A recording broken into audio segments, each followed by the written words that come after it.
Channel learn our with Pallavi.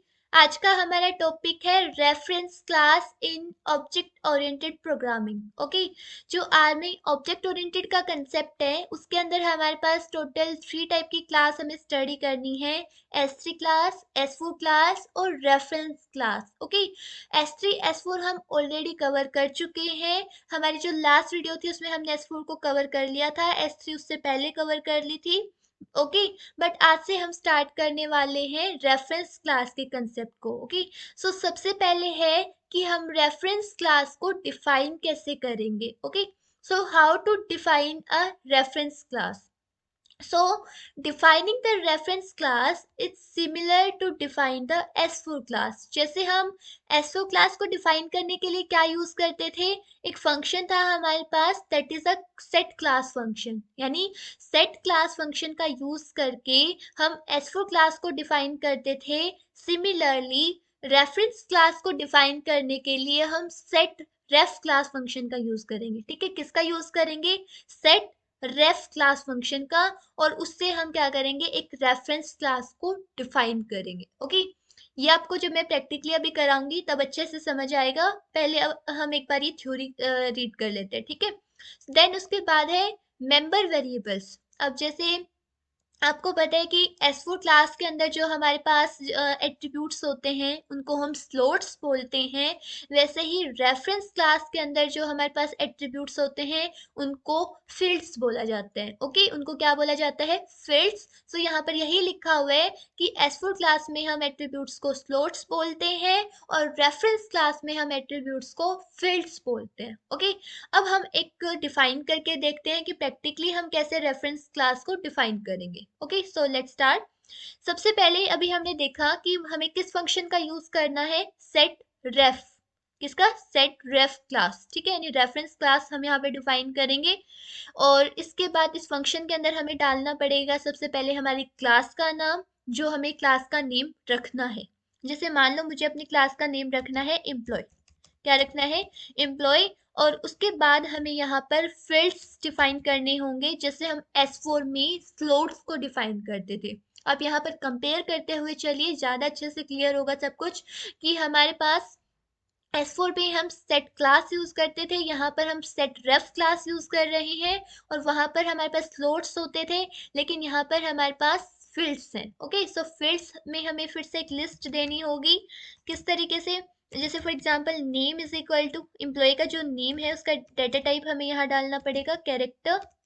Then उसके बाद मान लो एम्प्लॉय की EID है, एम्प्लॉय की EID इज इक्वल टू मान लेते हैं किसमें है, न्यूमेरिक्स में है, न्यूमेरिक डेटा टाइप। और उसके बाद हम यहाँ पर ले लेते हैं जैसे, और क्या ले सकते हैं हम, जैसे मान लो जेंडर हमने ले लिया एम्प्लॉय का, कि एम्प्लॉय का जो जेंडर है वो क्या है, और उसके लिए डेटा टाइप रखा है हमने कैरेक्टर। ठीक है, ये हमने कुछ 3-4 एट्रीब्यूट्स ले लिए हैं एम्प्लॉय के। सो यहाँ पर ये हमारे पास अब जो एम्प्लॉय है वो किस टाइप की क्लास बन चुकी है, एक S4 sorry reference class. Okay, यानी जो एम्प्लॉय है वो अब हमारे पास एक रेफरेंस क्लास है।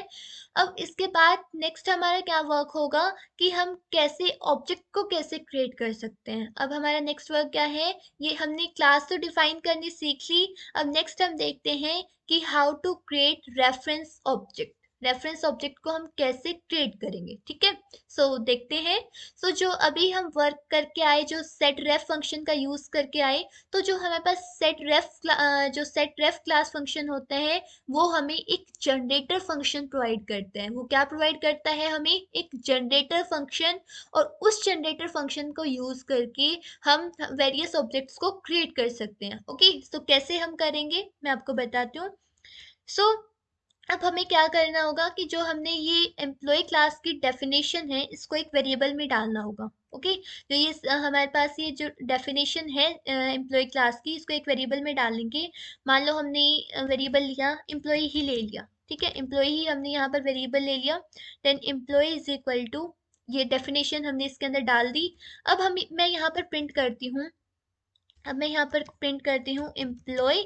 अब जो हमारे पास ये जो एम्प्लॉय है, जो ये एम्प्लॉय वेरिएबल के अंदर हमने जो ये डेफिनेशन असाइन की है, अगर अब मैं इस एम्प्लॉय को प्रिंट करवाती हूँ पे, ठीक है, प्रिंट करवाने पर क्या आउटपुट आता है, तो आप देख सकते हैं क्या आउटपुट आया है कि जो एम्प्लॉय है, जो अभी ये एम्प्लॉय जो वेरिएबल था या फिर ये क्या बन चुका है, अब एक जनरेटर फंक्शन बन चुका है फॉर द क्लास एम्प्लॉय। किसके लिए? जनरेटर फॉर क्लास एम्प्लॉय, यानी जो एम्प्लॉय क्लास थी उसके लिए एक जनरेटर फंक्शन बन चुका है, जिसके पास कौन कौन से फील्ड्स हैं। फील्ड्स हमने डिफाइन किए थे।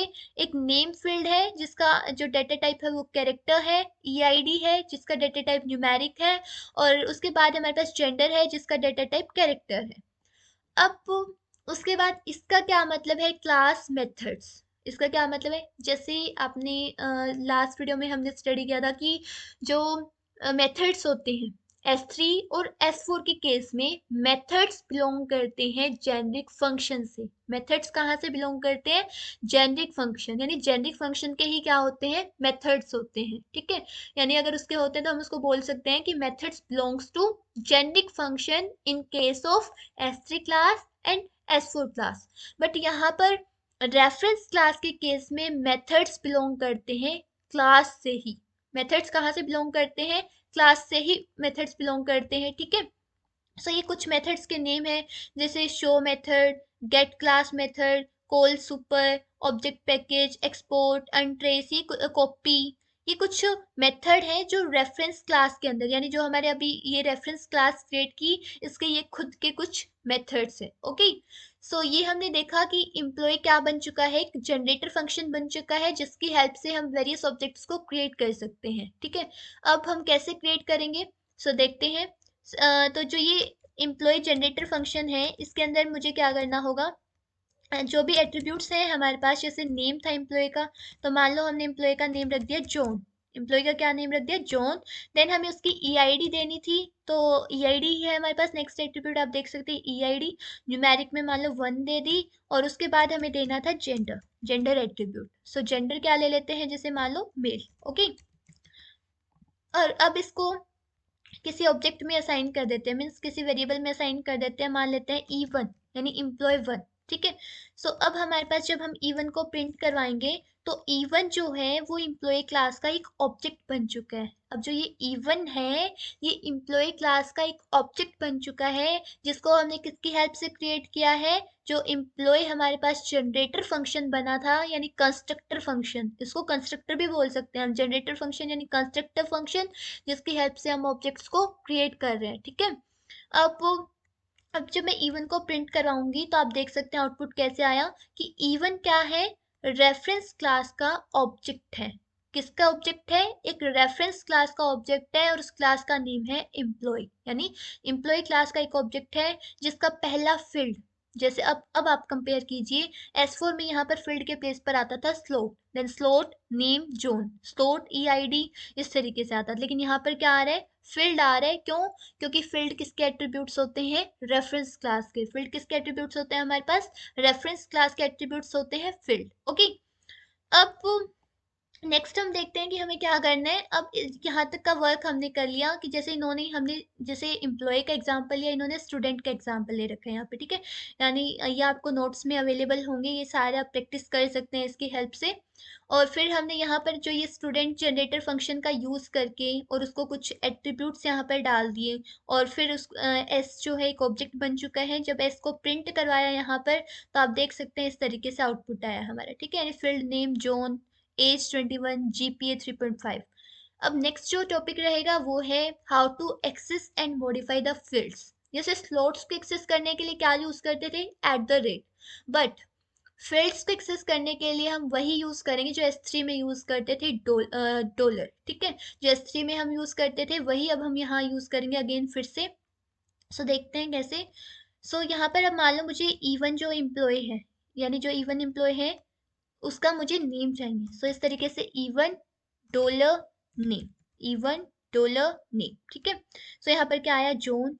देन इसी तरीके से E1 मान लो E1 डॉलर ईआईडी मुझे चाहिए यहाँ पर, तो कितनी ईआईडी आ गई? उसकी आईडी थी 1। ठीक है, सो इस तरीके से जैसे हमने S3 के लिए भी डॉलर यूज किया, रेफरेंस के लिए भी डॉलर यूज किया, बट S4 में क्या यूज किया था? @। ठीक है, तो अब इसके बाद नेक्स्ट क्या रहेगा, ठीक है, हमने यहाँ पर एक्सेस करना भी सीख लिया। अब अगर मुझे मॉडिफाई करना है, मान लो मुझे इवन का जो नेम है वो जोन के प्लेस पर नेम जो है मुझे चेंज करना है। जैसे पहले नेम जो है एम्प्लॉय का वो जोन है, बट मुझे करना है देव। ठीक है, मुझे क्या करना है यहाँ पर देव। तो यहाँ पर अब चेंज हो चुका है। अगर मैं फिर से इवन को प्रिंट करवाऊंगी तो आप देख सकते हैं हमारा जो नेम है वो अपडेट हो चुका है। जो पहले जोन था अब क्या आ चुका है हमारे पास देव। ठीक है, सो इस तरीके से आप मॉडिफाई भी कर सकते हैं, आप एक्सेस भी कर सकते हैं। उससे ऊपर हमने देखा कि कैसे हम रेफरेंस क्लास को कैसे डिफाइन करते हैं, उसके लिए फिर जनरेटर फंक्शन कैसे बनाया, फिर जनरेटर फंक्शन का यूज करके ऑब्जेक्ट्स हमने कैसे बनाया, जैसे यहाँ पर ये ऑब्जेक्ट बना रखा है। ठीक है, अब मैं हाँ, वन मोर थिंग, अब मुझे चेक करना है कि मैंने इवन क्रिएट किया ये किस टाइप का ऑब्जेक्ट है। ओके, मुझे ओ टाइप चेक करना है। सो ओ टाइप ऑफ, ये रहा यहाँ पर एस लूप के अंदर होते हैं। आप एस लूप को पहले लाइब्रेरी में मतलब इंस्टॉल कर लीजिए, या फिर लाइब्रेरी में इसको लोड करना उसके बाद, अगर इंस्टॉल है ऑलरेडी तो। अब हम यहाँ पर ओ टाइप चेक करना चाहते हैं इवन का, कि हमारे पास जो इवन है वो किस टाइप का ऑब्जेक्ट है। तो आप देख सकते हैं आरसी। आरसी का क्या मतलब होता है, रेफरेंस क्लास। ठीक है, जैसे एस फोर के लिए क्या आता था कि एस फोर क्लास का ऑब्जेक्ट है। ठीक है, एस फोर क्लास का each S four function use करके चेक करते थे। तो यहाँ पर ओ टाइप क्या आया कि ये आरसी क्लास का यानी रेफरेंस क्लास का ऑब्जेक्ट है। ठीक है, सो अब अगर मैं यहाँ पर लगाऊं इस एस फोर, क्या जो हमारे पास इवन है क्या वो एस फोर है।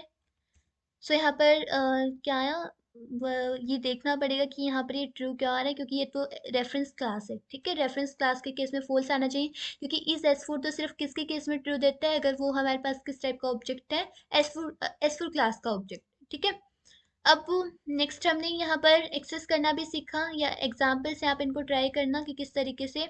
और फिर हमने रीअसाइनमेंट यानी मॉडिफाई करना सीखा, कि नेम अगर मान लो पहले जैसे इन्होंने नेम क्या ले रखा था, जोन ले रखा है यहाँ पे, और उसके बाद इन्होंने चेंज क्या कर दिया, पोल। इस तरीके से, ठीक है, यानी आप चेंज भी कर सकते हैं और आप एक्सेस भी कर सकते हैं। अब नेक्स्ट आते हैं, अब नेक्स्ट हमारा वर्क क्या है, पास बाय वैल्यू और पास बाय रेफरेंस क्या होता है, पास बाय वैल्यू और पास बाय रेफरेंस क्या होता है। ठीक है, सो यहाँ पर हमें क्या करना होगा देखते हैं। सो क्लियर की पहले स्क्रीन। सो अब हम क्या, हमारा टॉपिक क्या है, पास बाय वैल्यू, या फिर आप इसको call by value call by reference की तरह भी देख सकते, पास बाय वैल्यू और पास बाय रेफरेंस। ठीक है, अब मान लो कंसेप्ट को समझने से पहले मान लो मैंने एक लिस्ट क्रिएट की है, लिस्ट। और यहाँ पर मान लो कि जैसे x इज इक्वल टू, जैसे मैंने ले लिया 4। ओके, और इसके बाद देन हमने ले लिया y इज इक्वल टू, हमने यहाँ पर ले लिया 5। ओके, इस तरीके से। अब मान लो कि मैं इस L1 को ना किसी दूसरे वेरिएबल में असाइन कर देती हूँ। मान लो मैंने L2 के अंदर L1 डाल दिया, यानी जो ये L1 लिस्ट थी मैंने इसको L2 के अंदर डाल दिया। ठीक है, यानी मैंने कॉपी कर दिया, L1 को L2 के अंदर कॉपी कर दिया। ठीक है, यानी जो L1 है वो ओरिजिनल है, बट L2 क्या है, इसकी कॉपी है। ठीक है, अब मान लो मैं L1 में कोई चेंज, L2 में यानी जो कॉपी है उसमें कोई चेंज करती हूँ डॉलर का यूज करके। मान लो जो x की वैल्यू है मैं उसको, जैसे पहले 4 है हमारे पास यहाँ पे, मैं इसको करना चाहती हूँ 10। ओके, मैंने इसको कर दिया 10। अब मैं अगर L2 को प्रिंट कराऊँ तो आप देख सकते हैं x की वैल्यू आई 10 और y की जो थी 5 वही आ गई। ठीक है, अगर मैं यहाँ पर फिर से अगर L1 को प्रिंट करवाऊँ तो क्या जो कॉपी में चेंज आया है क्या वो ओरिजिनल में चेंज आएगा, यानी जो ओरिजिनल डाटा था क्या उसमें चेंज आएगा। सो इसका देखते हैं हम करके। सो आप देख सकते हैं कि ओरिजिनल में कोई चेंज नहीं आया। चेंज किस में आया, सिर्फ कॉपी में। जो हमारा जो चेंज है वो कहाँ पर रिफ्लेक्ट हुआ, कॉपी में रिफ्लेक्ट हुआ। ओके, सो ये हमारा था कि कैसे, यानी हमने L1 एक लिस्ट क्रिएट की, उसको हमने किसी दूसरे वेरिएबल में डाल दिया, और उसमें अगर हमने चेंज किया तो वो चेंज सिर्फ उसके अंदर आया, ओरिजिनल में कोई चेंज नहीं आया। ठीक है, सो अब यहाँ पर भी आप देख सकते हैं कि A जो है रिमेन्स अनइफेक्टेड, यानी जो ओरिजिनल हमारी लिस्ट थी A, उसमें कोई चेंज नहीं आया। लेकिन B में अभी को अगर हमने मॉडिफाई किया, यानी B में जैसे y की वैल्यू 2 के प्लेस पर इन्होंने 3 कर दी, तो ये चेंज सिर्फ किस में रिफ्लेक्ट हुआ, बी में रिफ्लेक्ट हुआ, ना कि ए के अंदर। ओके, सो आप इसको ट्राई करना। ठीक है, अब नेक्स्ट इसके बाद है, अब यहाँ पर क्या कह रहे हैं कि but this is not the case with the reference object. List तो किसका ऑब्जेक्ट होती है, S3 क्लास का। S3 क्लास में हम क्रिएट करते हैं लिस्ट वगैरह को, क्लास असाइन करने वाला सिस्टम। बट अगर हम यही काम रेफरेंस क्लास के ऑब्जेक्ट के साथ करें तो क्या, मतलब जो हाँ कॉपी के साथ हो रहा है क्या वो ओरिजिनल में भी रिफ्लेक्ट होगा। सो इसका आंसर है यस, यानी जो हम कॉपी के साथ जो भी चेंज करेंगे वो ओरिजिनल में रिफ्लेक्ट होगा। क्यों? क्योंकि वो वहीं से रेफरेंस ले रहा है। ठीक है, कैसे? अभी देखते हैं। हमने कोई जैसे अभी इवन इवन क्रिएट किया था, तो ये आ गया हमारे पास इवन। मान लो मैं इस इवन ऑब्जेक्ट को E2 के अंदर असाइन कर देती हूँ। इवन को किसके अंदर असाइन कर देती हूँ मैं यहाँ पर? E2 के अंदर। रुको, इवन को हमने किसके अंदर असाइन कर दिया? इवन को हमने E2 के अंदर असाइन कर दिया। ठीक है, अब यानी वही सेम चीजें जो इवन में थी वही अब सारी E2 में है। लेकिन अभी मैं चेंज करती हूँ E2 डॉलर, क्योंकि रेफरेंस क्लास के ऑब्जेक्ट डॉलर से होते हैं चेंज। E2 डॉलर, मान लो मैंने EID ही जैसे नेम ही चेंज कर देते हैं। नेम इज इक्वल टू, जैसे यहाँ पर देव है, इसके प्लेस पर कुछ और कर देते हैं, मान लो प्रिंस। ओके, इस तरीके से हमने रख लिया। अब हम E2 को प्रिंट करवाते हैं। E2 को प्रिंट करवाया, यहाँ पर चेंज आ गया, नेम प्रिंस हो गया। तो क्या यही चेंज इवन में भी हमें मिलेगा? देखते हैं। यही चेंज हमें इवन में भी मिला। क्यों? क्योंकि E2 जो है, E2 में E2 जो है वो रेफरेंस ले रहा है इवन से। ठीक है, यानी यहाँ पर कॉल बाय वैल्यू नहीं हो रहा, मतलब पास बाय वैल्यू नहीं हो रहा, पास बाय रेफरेंस हो रहा है, यानी उसका एड्रेस जा रहा है। जैसे हमने इस इवन को E2 के अंदर डाला, तो ये नहीं है कि सिर्फ इसका डाटा डल गया, नहीं, रेफरेंस भी डल रहा है, यहाँ पर एड्रेस भी डल रहा है उस चीज का। तो यानी अगर कॉपी में कोई भी चेंज आ रहा है, यानी कॉपी कॉपी कौन था? E2। E2 कॉपी थी यहाँ पर, इवन तो ओरिजिनल था। तो यानी अगर E2 यानी अगर कॉपी में कोई भी चेंज कर रहे हैं, तो वो उसकी ओरिजिनल में भी रिफ्लेक्ट हो रहा है। तो इट मीन्स रेफरेंस क्लास के जो ऑब्जेक्ट होते हैं उनमें copy as well as original दोनों में चेंजेस आते हैं। ठीक है, क्लियर हुआ ये पॉइंट? अब इसके बाद यहीं पर ये एग्जांपल जो अभी मैंने आपको करके दिखाया, सेम इन्होंने भी वही कर रखा है। यहाँ पर क्या किया, एक ये क्या है, रेफरेंस क्लास का ऑब्जेक्ट है ए, इस ए को फिर किसी दूसरे वेरिएबल में असाइन किया बी में, और फिर बी को अगर मॉडिफाई किया, बी अब किसका काम करिए? कॉपी का। तो मॉडिफाई किया बी को, तो वही जो चेंज है वो ए और बी बोथ के अंदर, यानी दोनों के अंदर मॉडिफाई हुए। ठीक है, क्लियर हुआ? अब इसके बाद यही एग्जाम्पल है यहाँ पर। अब नेक्स्ट है कि मान लो जैसे अभी देखा हमने कि रेफरेंस से तो ओरिजिनल और कॉपी दोनों में चेंज आ रहा है, यानी रेफरेंस क्लास का अगर ऑब्जेक्ट है तो जो ओरिजिनल है और जो कॉपी है दोनों में चेंज आ रहे हैं। बट हम सिर्फ चाहते हैं कि सिर्फ कॉपी कॉपी में आए, ये चेंज ओरिजिनल के अंदर ना आए। तो इसका एक सॉल्यूशन है। क्या है इसका सॉल्यूशन? Copy function. क्या सॉल्यूशन इसका? Copy function. ठीक है, तो इसका कैसे हम करते हैं देखते हैं। सो 1 सेकेंड। अब हम क्या करते हैं, इवन को, इसी इवन को E3 के अंदर असाइन करते हैं। E3 एक नया वेरिएबल लिया, इसी इवन को E3 के अंदर असाइन करते हैं। ये तो डायरेक्ट असाइनमेंट थी, जिसके कारण इवन में भी चेंज आ रहा था और E3 में भी चेंज आएगा। ठीक है, यानी दोनों में, यानी अगर कॉपी में चेंज आएगा तो ओरिजिनल में भी चेंज आएगा। लेकिन अगर मैं इसके साथ एक फंक्शन लगा देती हूँ डॉलर कॉपी, इसके पास एक कॉपी मेथड होते हैं। ठीक है, ये मेथड है, कॉपी मेथड है, आप देख सकते हैं ऊपर, शायद वो आउटपुट नहीं है, मैं आपको दिखाऊंगी। Even dollar copy. ठीक है, अब क्या हुआ, अब क्या हुआ है कि सिर्फ E3 जो है, अब वो सिर्फ इसके अंदर इवन का डाटा गया है, कोई रेफरेंस नहीं गया। अब कोई रेफरेंस यानी एड्रेस नहीं गया कि दोनों में चेंज आएगा, नहीं। अब हम क्या करते हैं, E3 में चेंज लाकर देखते हैं। पहले तो E3 को प्रिंट करवाते हैं। E3 में क्या है, नेम प्रिंस है। अब E3 में हम नेम को चेंज करवाते हैं। मान लो मैंने यहाँ पर नेम करवा दिया, जैसे नेम मैंने यहाँ पर जैसे प्रिंस था, तो इसके प्लेस पर मान लो प्रिया, यहाँ पर क्या कर दिया, प्रिया कर दिया। ठीक है, अब यहाँ पर अब अगर हम E3 को प्रिंट करवाएंगे, तो यहाँ पर प्रिया आ गया, लेकिन क्या इवन में भी चेंज आएगा? नो, इवन में सेम प्रिंस रहा। यानी रेफरेंस में ये प्रॉब्लम थी कि मतलब पहले थी, अगर हम डायरेक्ट असाइनमेंट कर रहे हैं, सिर्फ ये अगर कॉपी जो फंक्शन यूज किया, अगर इसका कोई यूज नहीं कर रहे, सिर्फ इतना काम कर रहे हैं, जो ये मतलब सिर्फ इतना वर्क अगर हम कर रहे हैं, तो यानी दोनों में चेंज आएगा। अगर सिर्फ इतना कर रहे हैं तो दोनों में चेंज आएगा। लेकिन अगर कॉपी का यूज कर रहे हैं, कॉपी फंक्शन का यूज कर रहे हैं, तो सिर्फ कॉपी में चेंज आएगा, ओरिजिनल में कोई चेंज नहीं आएगा। जैसा कि आपने अभी एग्जाम्पल में भी प्रूफ देखा है इस चीज का, कि नेम यहाँ पर E3 में प्रिया है, लेकिन इवन में वही प्रिंस जो पहले था वही है। ठीक है, इस तरीके से ये हमारे पास एक कंसेप्ट था। और वो बात तो बिल्कुल नहीं भूलनी कि जो हमारे पास रेफरेंस क्लास के मेथड्स क्लास से बिलोंग करते हैं। रेफरेंस क्लास में जो मेथड्स होते हैं वो कहाँ से बिलोंग करते हैं? क्लास से। जैसे हमने एक जनरेटर फंक्शन यूज किया था एम्प्लॉय, अभी देखते हैं। सो आप देख सकते हैं। तो ये जो हमारे पास एम्प्लॉय क्लास थी, तो उस क्लास का की जो क्लास के मेथड्स, यानी यहाँ पर रेफरेंस के केस में क्लास के अंदर मेथड्स होते हैं, लेकिन S3 S4 में मेथड्स कहाँ से बिलोंग करते हैं? जेनरिक फंक्शन से। कहाँ से? जेनरिक। अभी जैसे आप देख सकते हैं, अभी हमने कॉपी एक मेथड यूज किया था, अभी हम करके आए हैं ऊपर कॉपी मेथड यूज। तो वो कॉपी मेथड किसका है? रेफरेंस क्लास का एक मेथड, ठीक है। यानी मेथड कहाँ से बिलोंग कर रहे हैं? क्लास से बिलोंग कर रहे हैं। मेथड्स कहाँ से बिलोंग कर रहे हैं? क्लास से बिलोंग कर रहे हैं, ठीक है, ओके। सो आपको ये क्लियर होगा। जैसे अब हम ये लगा कर देखते हैं। यहाँ पर एक फंक्शन है गेट क्लास फंक्शन। क्या है यहाँ पर? Get, one second, get class function, C capital है। सो गेट क्लास ऑफ, मान लो मुझे इवन की क्लास गेट करनी है। सो यहाँ पर क्या आया? कंप्लीटली इसने क्या कर दिया? प्रिंट कर दिया कि जो इवन की क्लास है वो एम्प्लॉय क्लास है, यानी जो जैसे सिंपली प्रिंट होता है वैसे कर दिया, ठीक है। तो आप इनको ये लगा लगा के देखना कि मेथड्स क्या क्या वर्क करते हैं। जैसे बहुत सारे वेरियस मेथड्स होते हैं, ठीक है। तो इनकी वर्किंग देखना कि जैसे कॉपी का वर्क अभी हमने देखा, सिमिलरली गेट क्लास का देखा, आप शो का देखना, फील्ड्स का देखना, ठीक है। अब मान लो, हाँ, जैसे अभी यहाँ पर एक फील्ड फंक्शन भी है, इसका वर्क देख लेते हैं कि ये क्या करेगा। सो फील्ड ऑफ, ओनली फील्ड है ना। सो मान लो मुझे इवन के फील्ड्स चेक करने हैं। कुड नॉट फाइंड फंक्शन, इसको नहीं मिला ये फंक्शन इस तरीके से। सो मे बी ये हमने या तो कोई स्पेलिंग मिस्टेक, तो आप देखना इनको ट्राई करके, ओके। सो ये था हमारे पास रेफरेंस क्लास का कंसेप्ट। और इसके जो नेक्स्ट होगी उसके अंदर हम यहाँ पर मेथड्स को भी स्टडी करेंगे कि कैसे हम खुद के मेथड राइट कर सकते हैं रेफरेंस क्लास के लिए, ओके। सो अगर आपको कोई भी डाउट है आप कमेंट करके आस्क कर सकते हैं। Thanks for watching my video.